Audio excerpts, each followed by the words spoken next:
thing to check when you're buying a property is the roof. Even with your phone, just zoom along. Let's just say you bought this one here. Zoom along, check the condition of the tiles. Are they blown? Is there any lead work missing? So you can see there, it's a single brick up as they used to be. You're better off having lead 2 courses high if possible. Check, make sure that the lead is actually, it's bedded into the mortar. Make sure it's actually got lead. Some people use a flash banding, which is just stuck on. You'll see also there, let me finger, it steps up on the chimney. Check all the chimney, see if it's movement, see if it's wonky. Make sure the mortar's in place. You'll see where this house here joins the one next door. Make sure it's got all lead there, because you'll see on my house here what I brought, we've got to change every single tile. There's an up and over and an outrigger, 4,000 tiles on here. So I'll take you up now, have a quick look around, but you can see all the way what's going on. Another thing to check on a viewing, especially when the owner's here, we always like to have the vendor on site. One thing to check, this was an all really nice house. She had a furniture, which was great. There was a table and chairs here. All of her paperwork was on there. There was a chair. She was sitting on the chair and on the first viewing. I came back with the bill for an inspection. Same again. She was sitting on the chair. I just didn't think nothing of it. I thought she was working from home. Paperwork on there. There was a sofa down here. But as you can see now, we've got what looks like rising damp. This is strange because it's on an internal wall. That's the neighbour's wall, internal. But this is now quite clearly showing up. Now everything's out. We've got a lot of natural light in here. But look, there's nothing there, but there is there. I've knocked on the neighbours. I haven't spoke to him yet, but I believe the builder spoke to him and said he's got a similar issue. So, but that's weird, right? So this side where she was sitting, we've got nothing at the bottom. We've got a patch. We've got nothing around the patch. We've got a bit down the bottom again, but I couldn't get in here because she was in the way, which I should have asked really. But look at this. That socket is rusty. It's not wet, it's just rusty. But you can clearly see the wet patch here. So something's happening around here. We pulled the floors up for inspection. You can see all the floors have been backfilled. I've got a sneaky suspicion there's not enough airflow flowing through. Let me just show you now. If we go down here, you'll see this here soil. And I put this, it's just literally a lot of backfill and a bit damp. But I'll show you. But let's just see, all soft. But what it has years ago, I'll show you out the front of the men. There's an air vent at the front that we want at the back. The air to flow through the building, keep it dry. But then people filled in the cellars, as you can see, and it stops. As you can see there is none airflow right now, other than one little tiny bit there. There's not enough airflow through the building, and there's moisture in that soil. It's got to come up. So I'll walk out the front now and show you exactly what I mean.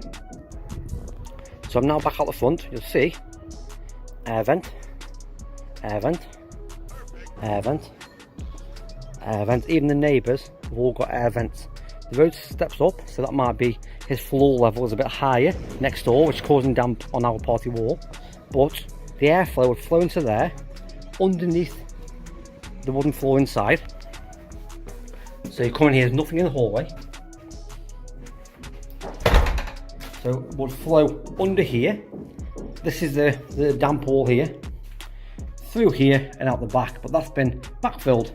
So I don't know if you can see in here, but one second, there was a bit of a wet patch here. It seems to have gone again, but it was on that wall, and now it's starting to flake off on this wall. I'm not saying it was, but maybe the vendor, who was all nicely painted, has painted over a few weeks before all the viewings were taking place. So people can hide stuff, so take that into consideration, because we've got that. We've put brand new windows in, we're doing a brand new roof. All this is a contingency that we need to add in. So on this building, I've got a contingency of 17,000. The windows alone have cost me to pay 3,800 for windows. That's a bay window, by the way. Front door and the back door all composite, and then the fitting. So the money can soon disappear by doing stuff like this if you are literally not having enough contingency, but you've also not seen a possible problem.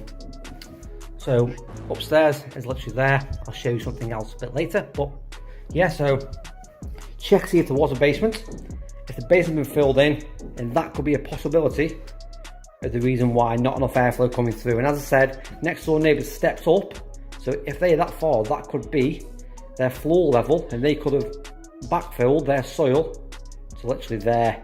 And now their soil is transferring through the wall onto the party wall and then coming up here. And that could be exactly why it's like that on the party wall. So you might ask what we're going to do. So we're going to hack off up that dado rail. It's 1 meter. We're going to drill and inject anyway, stop it coming up. We're going to increase the airflow into the basement. So we're going to check outside, put some more down there. And then we're going to let that dry. We're going to sand and cement render. We're going to let that dry, and then we're going to overboard that to make it all back to new. So I hope that's helped in regard to checking properties correctly. So going back to that roof outside, when we bought this building, we saw this was physically all visible. And you think if the front goes up, the back comes down, and there's a valley. Because that roof comes this way, and this roof here goes down that way. So there's a valley coming down. We got up in the roof here with some ladders. 2 seconds, we got up here, and we can see it was leaking. Also, you can see that there, and in the bedroom, same wall, all of this here as well. So also, when we come into here, there was a patch all here, and there was a bit of cracking. So we knew there was a roof issue. So this is why we contingency for the roof. We also went outside, and the roof had a bit of a kick up, where the nails had gone and the battens have lifted, causing the tiles to go all sorts of formation. So we've taken this all off. It was all rotten. We've had to replace some joists there. We've had to take all the old tiles off. Every single one was knackered basically. There was, if anything, there was probably 2% if you could save anything. It's not even worth saving. So they were all knackered, they were all blown. All the faces had come off. So we've got over 4,000 tiles, as I say, on the roof. We've had to take it all off, strip it off, repair all the rotten joists. And then we've gone and put breathable membrane on, we put roofing laths, and now we're starting to put all the tiles back on. I'll get out there now, show you exactly what it is. And it's very hard sometimes to cost a roof, because if you've only got an up and over terraced, you might say 4,000.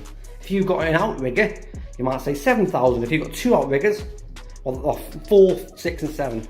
If you've normally a terraced roof, you've got about 20 rows of tiles. The one I quoted yesterday had 40 rows, so it's like 2 roofs. So let's go outside, I'll show you around. So as I was saying down below, when you're doing all this here, you can literally see, when you try and check your chimney from down below, it's hard. If you're looking for the lead, steps down, the gaps in the lead there, look. So what we're doing, putting tiles in, that'll be all repointed up there. So that'll be all, with the wind, that'll be all repointed on the lead.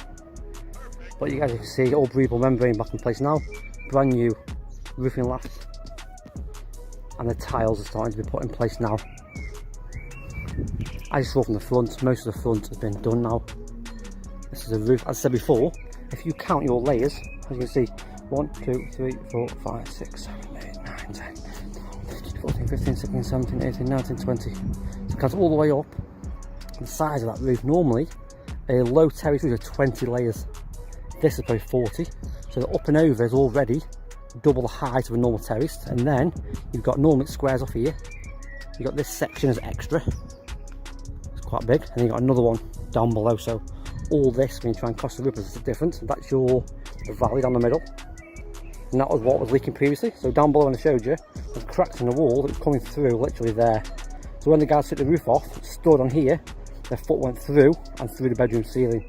So that's a repair we've got to do, because this section has been leaking for years and rotten. From the ground, this roof here was on a bit of a boat, it's like that. So come up in boat, so I already allowed enough for a brand new roof, just in case. So what we do, felt some batting, we put, not a lot of people do this, we put a piece of damp proof here, it's up to here, and that stops the transfer of water when these gutters get full, because all will be cleaned out when we're done. When the water gets full and sits on this, normally a lot of people use this breathable fabric, they overlap it, but that in the end will soak up the water, absorb up, and get into your house. So always ask your roofer to put in a bit of damp proof on the bottom layer that sits just over the gutter to stop the transfer of water from the gutter up into the house. So yeah, all the tiles starting to come up on the roof now. We're using a winch system just because we can't get a bumper. A bumper is what you see on the bottom, it's most at the bottom, and the circulating like a conveyor belt. You put a pack of tiles on, it comes around, you put another pack of tiles on, another pack of tiles on, and someone at the top takes them off and it keeps spiraling around. We can't get hold of one now, so we're using a winch, doing one pack at a time, one person at the bottom winching up, one person at the top, stacking them on the roof, all ready for laying out. But you'll see, normally a terraced roof is normally to that level, as you can see, but we've got all that extra layers, which is 1, 2, 3, 4, 5, 6, 7, 8, 9, 10. That's another 10 roofing laths tall. So you can imagine just that section you don't normally have a terraced house is extra cost. You can see, and that is the extra layer higher, normally roof square, and then it steps up again. So normally 10 is about there, because it squares off from that roof there along here, and it squares off along there normally. So all that is extra, just comes the cost because you need more tiles. But yeah, I hope that's helped showing you in regards to a roof. So I hope that's helped. I'm currently still on the roof at the moment. Absolute glorious day. Currently 29 degrees up here. The guys doing an amazing job. Don't forget, if you aren't already subscribed, do subscribe below. Do like and share with other people so they can know and understand and not get any of these faults, especially with roofs and trying to cost them. Because a lot of people do say, yeah, it's only £4 for a roof. But if you've got the up and over, plus all this outrigger, plus the extra outrigger, plus the old toilet block, it can be a lot more and a lot costly. So don't forget to subscribe, comment below, and I personally reply to every single one. I'll speak to you soon.